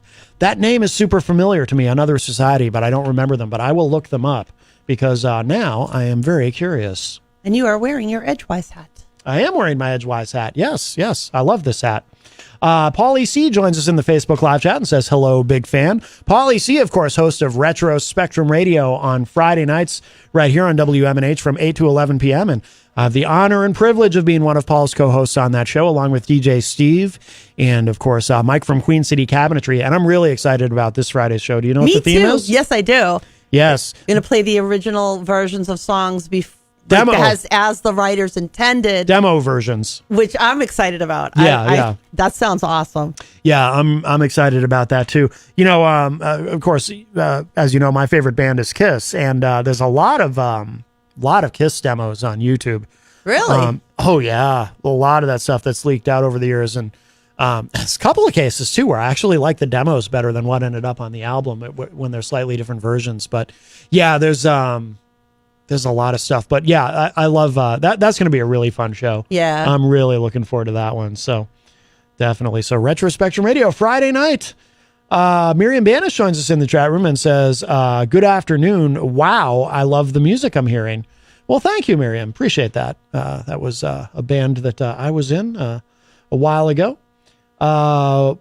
Melanie says, "What? I thought it was going to be Sounds of Birth." No, that would be strange. Now, Now I am certified in hypnobirthing. I don't know if you knew that. This is true. I do know this. I have an actual certificate in hypnobirthing. I don't accompany you to the hospital for the birth of your child, but I do a session with you ahead of time to teach you some self-hypnosis techniques to help you through the process. So there you go. Paulie C says, we have more than YouTube down in the basement. Yes. Yes. You know, we have the vast archive, the WMNH archive here in the bowels, if I may use that term, of the building. That's sounding a little gross. The bowels of the building. And what Paul does, bowels. Paul has to, it's this huge room in the basement, the archives. And Paul goes down there with his lantern and looks around for things to play on the show. Oh, no, I'm sorry. Actually, no, he uses a flashlight now because, he almost... lit the building on fire with the lantern. That's very dangerous. You should not bring a lantern or any kind of, or even a lighter. Don't bring anything with the flame into the basement of archives, especially in these old buildings. You know, they'll go up like, like Tinder? Like something on fire. Like Tinder, yes. Yes, absolutely. So, yes, the vast archives. Let's see. 603-250-6007, 603-250-6007 if you would like to join us on the program today. By the way, we were talking earlier about, the picture and the wonderful, it's very memeable. Of course, the picture going around of the boxes in the bathroom. Funny thing about that, now, when Stephen Comley Sr. Brought the secret documents that he gave, if you remember a few years ago, he brought 2 envelopes to WMNH, one for me and one for Peter White of The Morning Show with Peter White.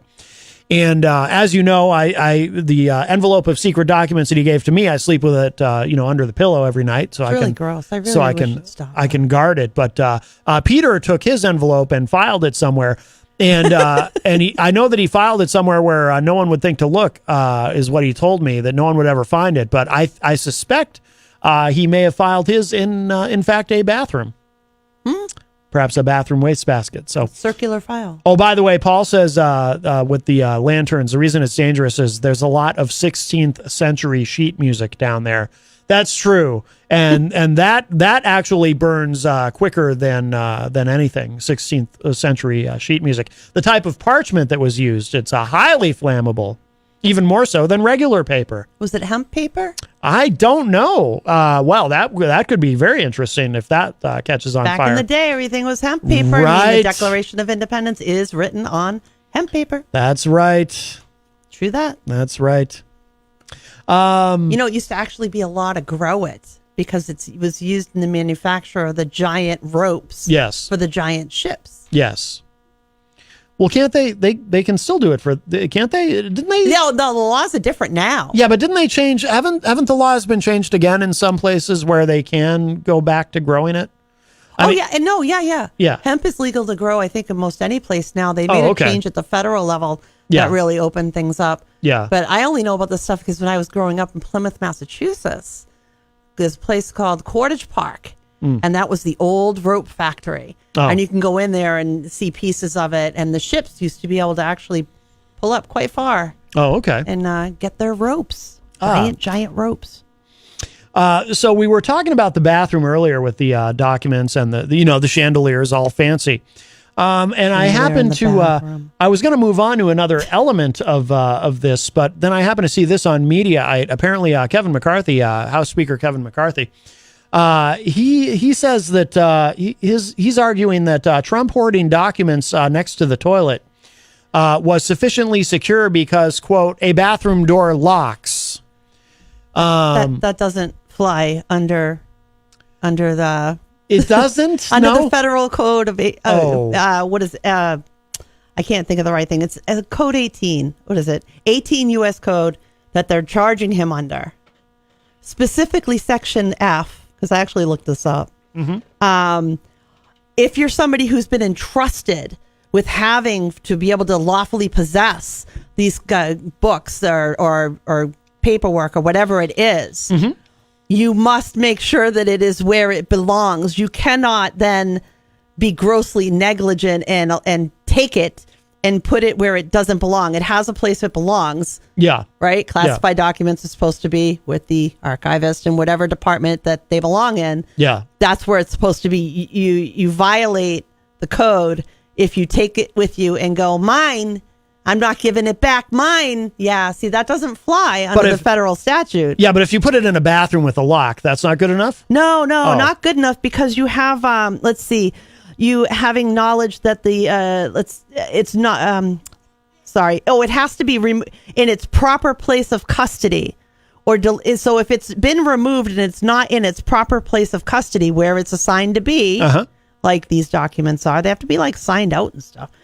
Then you are violating U.S. Code under the Espionage Act, Part F specifically, if you'd like to look up the language. Of course, there are other areas of this code that he's completely violated. We can go through that if you would like, but specifically, I drew my attention to the Section F because it addresses somebody who had the lawful right to have the documents at one point, but didn't leave them where they're supposed to be. All right. Let me throw this hypothetical at you, or this theory. I'm ready. What if they found themselves at the resort? What if they happen to find themselves a little short on paper towels? See, that doesn't count still because you have not put it where it rightfully belongs. You see, this file associated with nuclear things is supposed to be with the nuclear things. I may have been missing the point. Not the Charmin. I may have misunderstood what the central issue is here. And intelligence having to do with our capacity to defend ourselves, or how we might attack someone, say Iran. These two belong probably somewhere in the Pentagon-ish kind of realm, military-ish kind of realm. Yeah, so that, again, cannot hang out with Charmin. Right. Yeah. Okay. So there's that. So try again. Okay. Keep throwing them at me. All right. Well, See if you can stump me. I understand it better now. I just I was trying to think of a little outside the box. Yes, it says here again. This is from Mediaite. House Speaker Kevin McCarthy defended former President Donald Trump's storage of classified documents, telling reporters today that at least one of the now viral photos allegedly showing the documents at his residence at Mar-a-Lago was fine because, quote, a bathroom door locks, unquote. Last Friday, the DOJ unsealed the federal indictment stemming from special counsel Jack Smith's investigation of the ex-president with 37 criminal counts, spelling out how Trump retained boxes of documents that, quote, included information regarding defense and weapons capabilities, as you alluded, of both the United States and foreign countries.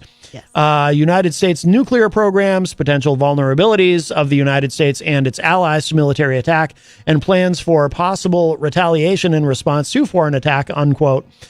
Some of the most shocking allegations in the indictment relate to communications from Trump, his family members, his attorneys, and other staffers, acknowledging that he had retained classified information that had not been declassified, plus the now viral photos showing boxes of documents that allegedly contained classified information stacked up in bathrooms, ballroom stages, storage rooms, and other non-secure areas. Trump, unsurprisingly, has reacted with a series of bombastic Truth Social posts with furious screeds during his speeches and interviews over the past few days, peppered throughout with his customary insistence that he is the victim of a witch hunt. The ex-president is falling back on his witch hunt playbook, said CNN's Dana Bash, to introduce the clip of McCarthy. Quote, and his Republican allies are playing right along. Just minutes ago, the House Speaker deployed some bathroom humor to discuss the special counsel's indictment. A reporter asked McCarthy, was that a good look for the former president to have boxes in a bathroom? And McCarthy said, quote, I don't know. Is it a good picture to have boxes in a garage that opens up all the time? Unquote, he replied, presumably referring to the classified documents that were found in the garage at President Joe Biden's Wilmington, Delaware home. And he probably thinks that servants don't pee. Because we've disseminated that this is obviously a bathroom that wasn't used by His Highness. Right. A bathroom door locks, McCarthy added, Representative Jamie Raskin, a Democrat of Maryland, who is a ranking Democrat on the House Oversight Committee and served on the Jan 6 House Select Committee, joined Bash to discuss the indictment and started with McCarthy's comments. Raskin said with a chuckle, quote, "Well, it's the first I've seen that particular defense, but is he suggesting that these boxes of classified documents got up and locked the door after people left the bathroom? I'm not quite sure I follow the logic of it," unquote. See, this is what I was wondering, because don't they only lock from the inside? Yeah, that's a really good point. Right. So for McCarthy's defense to hold up, there would have to be now, you know what McCarthy probably, he might assume, because it's at Mar-a-Lago, maybe McCarthy just assumed, and by the way, McCarthy has been to Mar-a-Lago, of course, as we know. He may have even used said bathroom. Right after, after Jan 6, McCarthy went down there for that pose with that wonderful picture with President Trump. But McCarthy might have assumed that there is a bathroom attendant on duty at all times who actually locks the door while in the bathroom and then waits for someone to come and knock on the door, at which point the bathroom attendant then opens the door and steps out and lets the other person step in. But the thing is, now you said... That's what it's there for. Well, the thing is, so... As Raskin points out, it's not like the documents can they're inanimate objects. It's not as though they can lock the doors themselves. And that's true, the door itself. You can't even really trust humans to do that. I mean, do you know how many times I've walked into a public bathroom at, say, a convenience store where somebody was already in there, but they forgot to lock the door? Right? That's happened to me so many times. Somebody's in here. Yeah. And you know what's infuriating about that is the person who is in the bathroom already, who didn't bother to lock the door, they never, ever, not once, where this has happened to me, not once has that person ever said, "Oh, sorry, man, I forgot to lock it." No. You know what they do instead? They glare at me like I'm the jerk because I walked into a bathroom that they didn't bother to lock. Well, and I resent it. You weren't using your X-ray vision. I know. I'm very disappointed. I know. But listen, you're talking about what I believe to be the weakest speaker in United States history. He sold every part of himself off just to get that title. He has made so many shady agreements and whatever to be that person that he's got no power. He really has no power. Oh, I mean, I don't think he's got a lot of power at all. I don't at all. They got him by the cojones. It takes one. I don't quite agree, only because I would have felt that way more. I mean, yeah, he did have to give away a lot. He sold his whole soul for everything. I mean, he probably is in that regard because of all that he had to give away. He's got no power. The weakest speaker. But I would not say he has no power because if you remember, leading up to the debt ceiling deal, one of the things I was very worried about, one of the things where I thought we might actually really go over the cliff, and I was feeling pretty pessimistic, was because I didn't think he'd be able to get, once he made a deal, I didn't think he'd be able to get it through the House, and he did.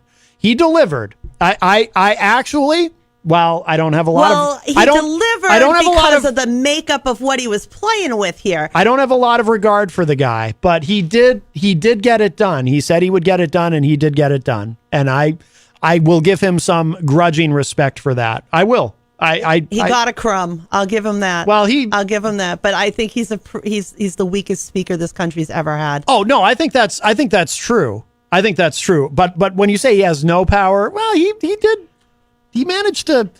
He doesn't have a heck of a lot.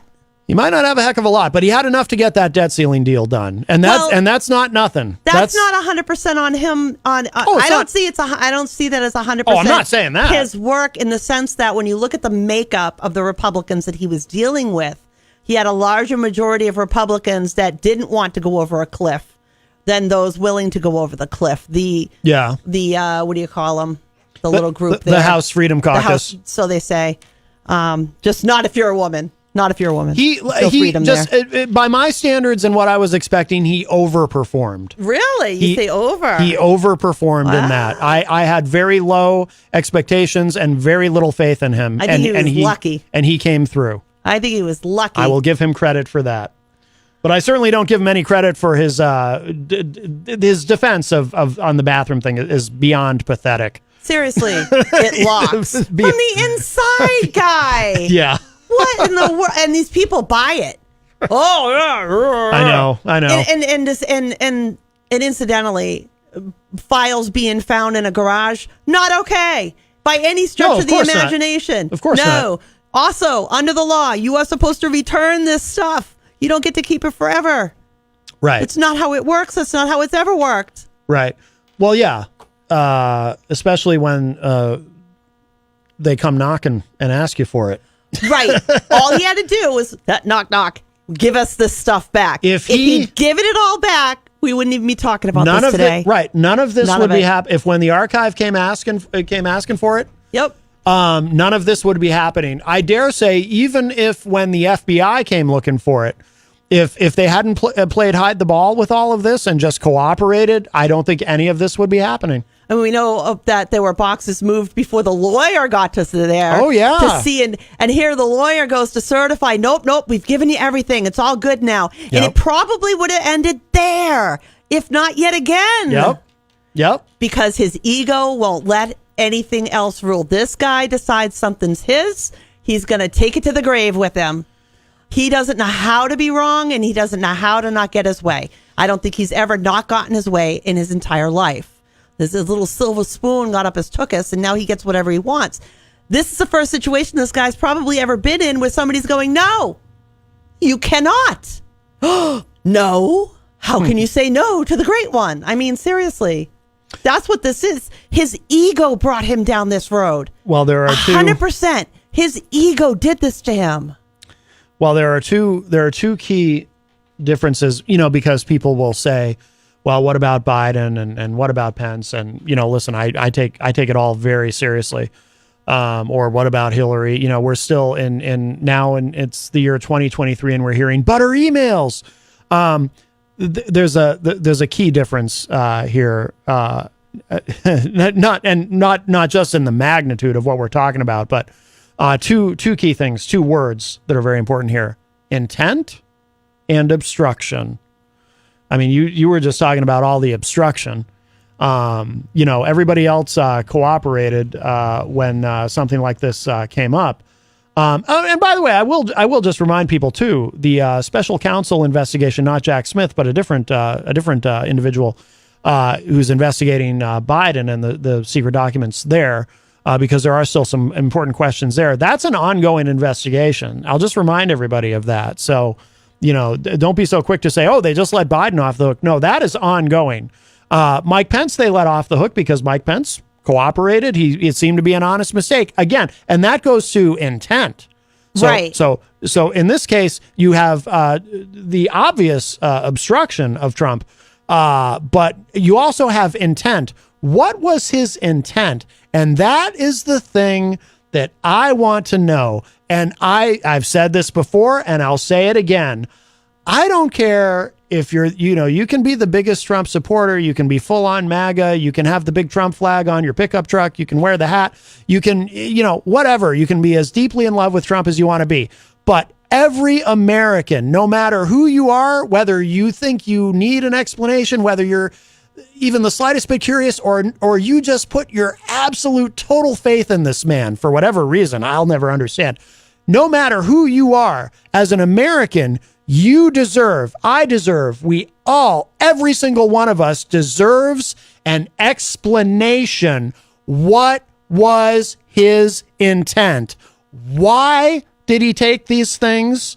And why did he try so desperately to keep them? We all deserve an explanation. I understand if you're a supporter of his, you don't need an explanation and you don't care because you just believe in him so deeply that it just doesn't matter to you. I get it. But whether you want an explanation or not, you deserve one. We all deserve one. I'm an American citizen. I'm an American taxpayer. I want to know why. And what is one thing that he has not explained? Every time he's asked. I think he did. Every time he's asked, he says, well, I had every right to take them.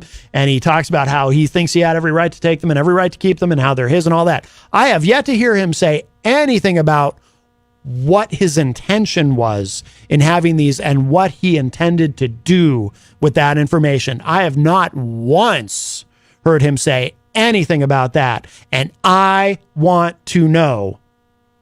Here's my opinion from the cheap seats. Mm-hmm. I draw this right back to his ego again. I don't think he ever had an intention of trying to make money or sell them off to Russia.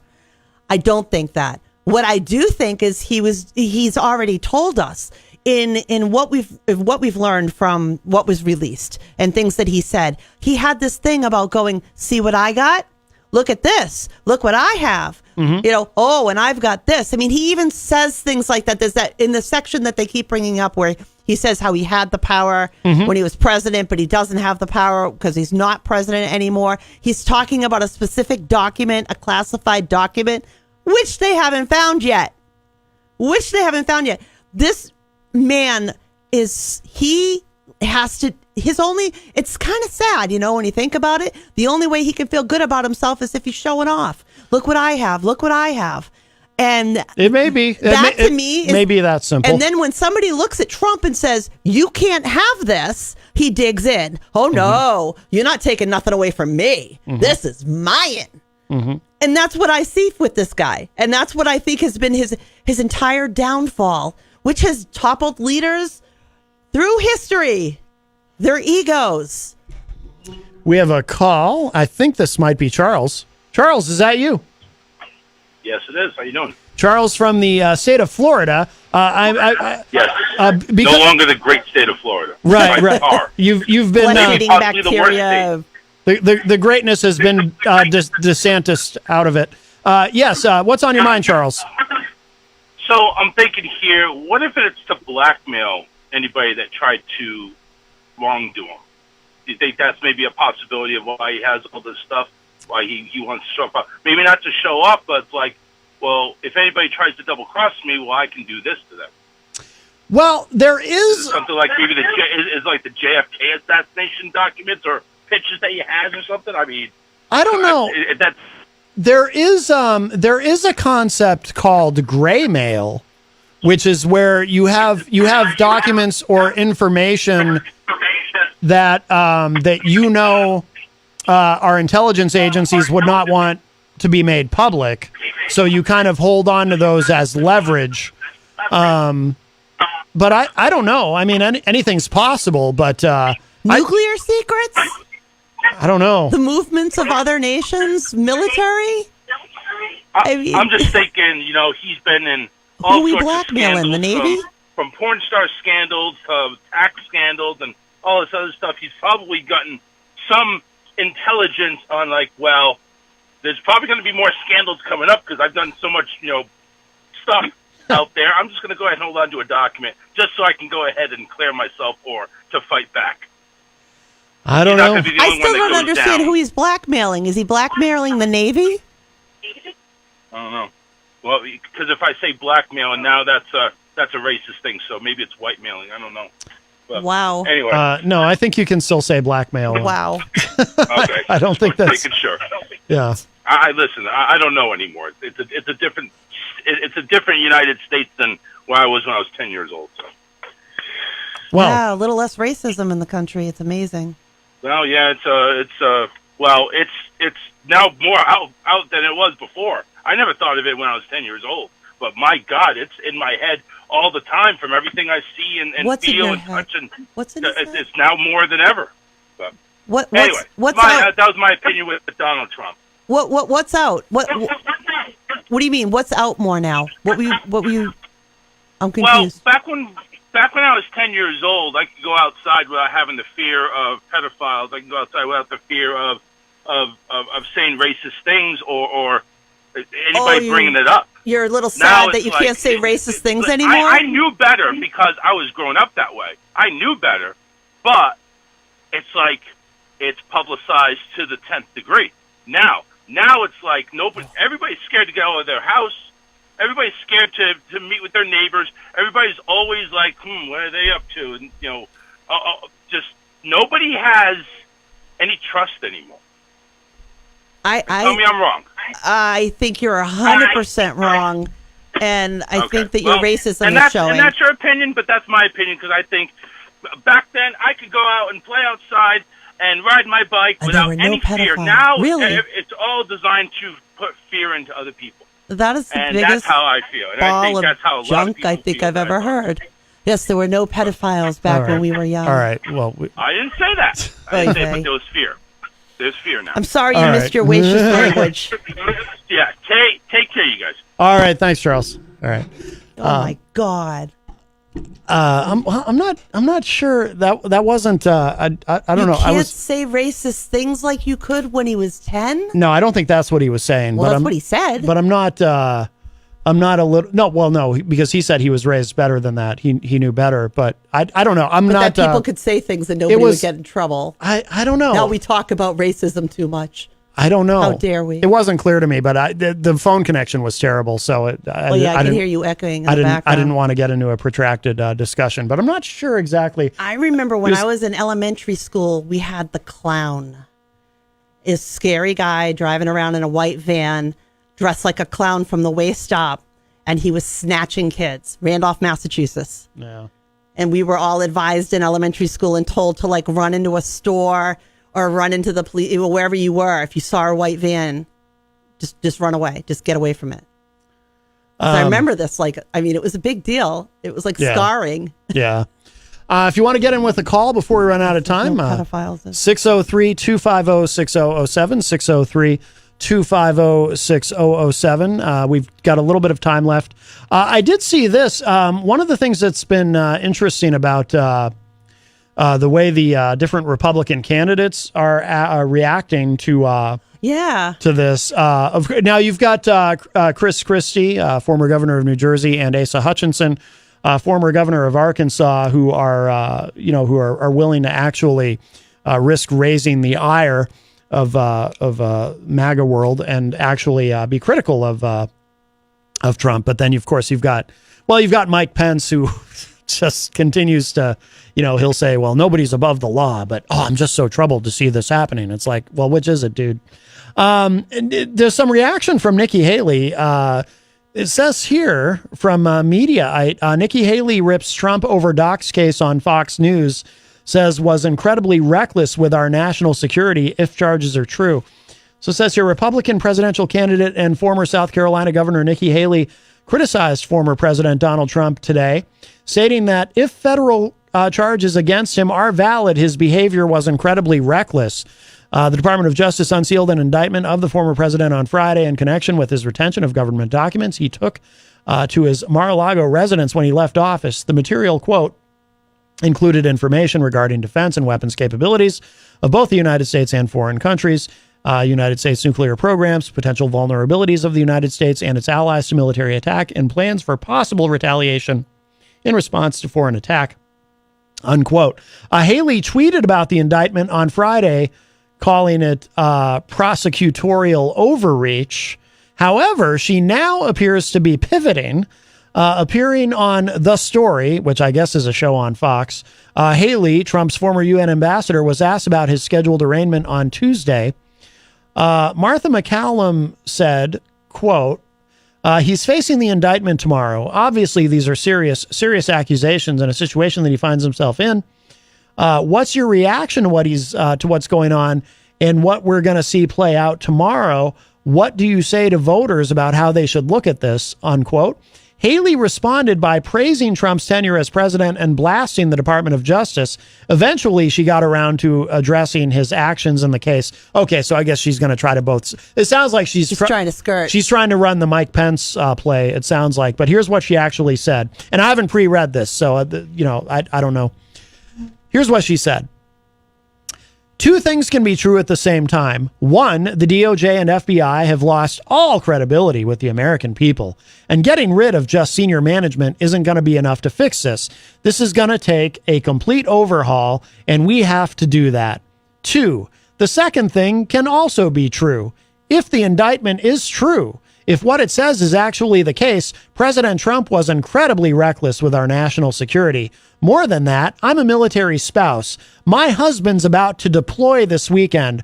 This puts all of our military men and women in danger if you're going to talk about what our military is capable of or how we would how we would go about invading or doing something with one of our enemies. And if that's the case, it's reckless, it's frustrating, and it causes problems. Haley noted that Trump is also under indictment in New York on charges of falsifying business records and is also the subject of another criminal investigation in Georgia over his efforts to overturn the 2020 election. Despite his legal woes, Trump is currently leading the Republican field by more than 30 points. Now, Georgia should be coming up in a couple of months, I think. I think, this summer, yeah. So then that happens. And we've all heard the phone call, the perfect phone call. But so she's kind of going to be crazy. She's kind of trying to have it both ways, but not in exactly the same way that Pence is. Pence does it in a way that's Pence just kind of uses circular logic. What she's saying is, two things can be true at once. So she's going with the narrative that the DOJ and the FBI have lost all credibility because part of the narrative from the right is that it's these agencies have been completely taken over by Democrats. The deep state, which I find I do believe there is a deep state, but I don't think of it in quite the same way that conservatives think of it. And law enforcement tends to skew conservative, and I have seen zero evidence that's ever changed. So I think that's just a talking point that they pass around and they repeat that Democrats are in charge of everything now. I don't believe that's true. I mean, for one thing, I don't think there would be an ongoing investigation into Joe Biden over his handling of classified documents, which is an ongoing investigation by the DOJ, nor do I think there would be an investigation ongoing into Hunter Biden. Did they find any with Jimmy Carter? Jimmy Carter, did they find anything at his residence or anything? No. Did they even try to not that I know of. He's still with us. Yeah, he is. He's still with us. So probably the one that didn't have any paperwork at his house. So she's trying to have it both ways that way. You know, she's going with the narrative, but she is criticizing Trump, saying, if this is true, and she does lay out, unlike Mike Pence, who just kind of stumbles and hems and haws his way through this stuff. But like I said, he sticks with circular logic. Is she going as far to say that he should be found guilty? Well, no, she's saying, she's kind of hedging a little bit, because she's saying if these allegations are true, which, by the way, perfectly reasonable. Trump is under our Constitution. He is innocent until proven guilty. The presumption of innocence. We should remember that. But she is saying that if these are true, then he was incredibly reckless with our national security, and she gives examples of why it's problematic. So some of the information that was in there too involved American assets by name, like people who are doing things for our government. That's always bad. Yeah, you put people's lives in jeopardy, directly in jeopardy, by doing that. Big time. It's hideous. It is. It absolutely is. You know what's weird though is, like, when you look at Fox News. So remember we were talking about this earlier. They'll have her on saying that, and then they'll have somebody else on who's going, "Oh, this is terrible. How could he?" I'm confused by Fox News. I really am. You know? Well, different people who go on are going to have different opinions. But I would have expected them to not entertain the idea of there being any guilt. I was surprised to see that they actually have people on there that are saying it is possible he may be guilty. We have a call. It'll have to be a quick one. We're almost out of show. Hi, welcome to Matt Connarton Unleashed. Who's this? Hello? Hello? Yoo-hoo, Lucy. So I could hear her. It was Shannon. Oh. But I could barely hear her. Oh. I could. The volume was so low on her end that there's no point even trying. So sorry, Shannon. I could hear you just well enough to hear your voice, but it was so faint. There was no way our listeners could have possibly heard. I didn't hear anything at all, and I have hearing aids in. By the way, hello to my friend Dave Wally in the chat room. I don't think I said hi to Dave earlier. He's in there. We are about out of time, so we do need to wrap up. Oh, Crystal in the chat. Crystal, our friend from Illinois, also in the chat. She said, "I think Charles means words like picnic are considered racist these days. Huh? Words we never thought anything of. That's my guess. Anyhow, I didn't know that picnic was I honestly don't know about picnic. I don't know. Anyway, all right. We do need to wrap up. So we're going to finish up with one more song from the band My Life Crisis. If you're just joining us, one of the guys I was in that band with, Ben Brackett York, he has passed away. So we opened the show. I played some of the music that we did and together back in the day, and spoke about Ben, and I wanted to kind of just talk about him a bit. So that's how we opened up today, and we've been playing some of the music. This last song that we're going to close with today from that era is a song called Malice Femina, but it's I did have to make a radio edit of it in order to play it on the show. This song, it gets a little blue, so I had to remove some of the bad words to. But you are very good at doing those. Play it so on. it's good. Yeah, I'm pretty good with making radio edits. So we will leave with that. So. But Jenny, thank you. And thank you. Thank you, everybody in the chat room, everyone who called. And if you missed any part of today's show, it will be up in just a little bit at WMNHradio.org and at my website, mattconnerton.com. And again, condolences to the family of Ben Brackett York. And we will leave you with this. This is Malice Femina from the band My Life Crisis. To close out today's Matt Connerton Unleashed, and we'll talk to y'all a little bit later. Bye, everybody.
This hour on WMNH is sponsored by CGI Business Solutions.